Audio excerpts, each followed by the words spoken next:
Hello all, இன்றைக்கி நான் சின்ன வெங்காயத்தை வச்சு இட்லி தோசைக்கு ஒரு டேஸ்டியான சட்னி பண்ண போகிறேன். ரொம்ப சிம்பிளான சட்னி ப்ளஸ் ரொம்ப டேஸ்டியான சட்னி. ஃபஸ்ட்டு இதுக்கு தேவையான இன்க்ரீடியன்ட்ஸ் பார்க்கலாம். சின்ன வெங்காயம், உங்களுக்கு எவ்வளோ சட்னி தேவையோ அவ்வளோ வெங்காயம் எடுத்துக்கலாம். அதுக்கப்புறம் கருவேப்பிலை. இதுக்கு கொத்தமல்லியோ புதினாவோ போட்டால் அவ்வளோ டேஸ்ட் நல்லா இருக்காது. கருவேப்பிலை போட்டால் தான் டேஸ்ட் நல்லாயிருக்கு. அதனால் நான் கருவேப்பிலை எடுத்திருக்கேன். அதுவும் அளவுலாம் இல்லை, உங்களுக்கு எவ்வளோ ஃப்ளேவர் நல்லா வேணும்னா இன்னும் கூட கொஞ்சம் எடுத்துக்கலாம். அதுக்கப்புறம் இஞ்சி கொஞ்சம் ஜாஸ்தி தான் போடணும். ஒரு இஞ்சி இவ்வளவு இஞ்சி கொஞ்சம் ஜாஸ்தியாக தான் போடணும். இந்த சட்னிக்கு இஞ்சி கொஞ்சம் ஜாஸ்தியாக போட்டால் ரொம்ப நல்லாயிருக்கும். இந்த பச்சை மிளகால காரம் அவ்வளோவா இல்லை, அதனால் நான் கூட கொஞ்சம் எடுத்திருக்கேன். உங்களுக்கு காரத்துக்கு தகுந்தாப்பில் எடுத்துக்கோங்க. கொஞ்சமாக பெருங்காயத்தூள், அப்புறம் புளி போட்டால் தான் டேஸ்ட்டு கொஞ்சம் நல்லா வரும். புளி போட இஷ்டம் இல்லாதவங்க தக்காளி கூட போட்டுக்கலாம். பட்டு தக்காளி போட்டால் கொஞ்சம் டேஸ்ட்டு மாறுறதுக்கு சான்ஸ் இருக்குது. இதோட உங்களுக்கு தேவைன்னா கொஞ்சம் தேங்காய் சேர்த்துக்கலாம்.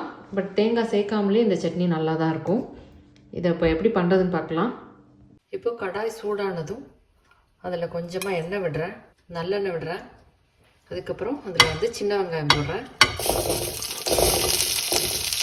வெங்காயம் போடுறப்பமே நம்ம மிளகாவும் சேர்த்துடலாம். மிளகாவை ஸ்லிப் பண்ணி போடுங்க, இல்லாட்டி வெடிச்சிடும். அதோடு சேர்த்து நான் கருவேப்பிலை போடுறேன். நீங்கள் ஃப்ரெஷ் கருவேப்பிலை இருந்தால் ஃப்ரெஷ் கருவேப்பிலையே யூஸ் பண்ணுங்கள், ஃப்ளேவர் நல்லாயிருக்கும். இஞ்சியை வதக்க மாட்டேன் நான். இதோட புளி ரெண்டு பெருங்காயத்தூள் ரெண்டையும் சேர்த்துடலாம். இஞ்சி மட்டும் நம்ம ஃப்ரெஷ்ஷாக தான் அரைக்க போகிறோம். இதோட தேவையான அளவு உப்பு சேர்த்துடலாம். வெங்காயம் நல்லா சாஃப்ட் ஆகிற வரைக்கும் நம்ம அதை வதக்கணும். இப்போ வெங்காயம் நல்லா சாஃப்ட் ஆகிடுச்சு. உங்களுக்கு டைமோடு சொல்லணுன்னா மீடியம் ஃப்ளேமில் எனக்கு ஒரு 6 to 7 minutes ஆகிருக்கு. நல்லா சாஃப்ட் ஆகிற வரைக்கும் வதக்கிடணும். இது இப்போ நல்லா ஆற விட்டுடலாம்.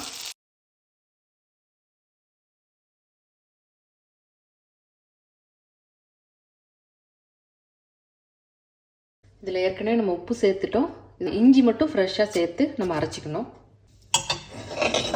இப்போ இதில் கடுகு உளுத்தம் பருப்பு தாளிச்சதை போட்டுருவோம். ரொம்ப டேஸ்டியான சின்ன வெங்காய இஞ்சி சட்னி ரெடி ஆயிடுச்சு. நீங்களும் அதை மறக்காமல் ட்ரை பண்ணி பாருங்கள். Thank you all.